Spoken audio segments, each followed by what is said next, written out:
নমস্কার, আজ আবার একটা নতুন ভিডিও নিয়ে চলে এলাম। আজ বানাবো নিরামিষ ফুলকপি। তার জন্য আমি কড়াইতে সাদা তেল দিয়ে জিরে ফোড়ন দিয়ে নিয়েছি। এখানে ফুলকপিটা অল্প গরম জলে ভাপিয়ে হালকা লাল করে ভেজে নিয়েছি। এখানে আলুটা সিদ্ধ করে লাল করে ভেজে নিয়েছি। এখানে আদা লঙ্কা বাটা নিয়েছি।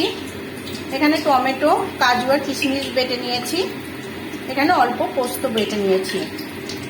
আর এখানে নুন, হলুদ, কাশ্মীরি লঙ্কা, অল্প চিনি আর ধনে জিরে গুঁড়ো নিয়েছি। এটা পরে জলে আমি গুলে দেবো। এতে এবার এর মধ্যে আমি এই মশলাটা দিয়ে দিই।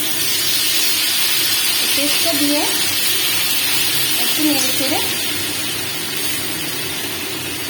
আদা লঙ্কাটাও দিয়ে দিলাম।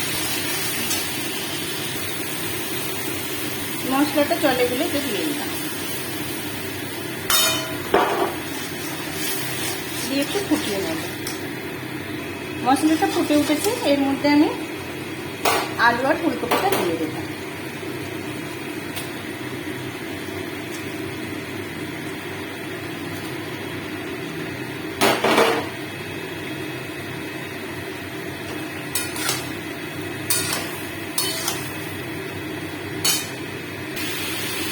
পোস্ত বাটাটাও আমি দিয়ে দিচ্ছি।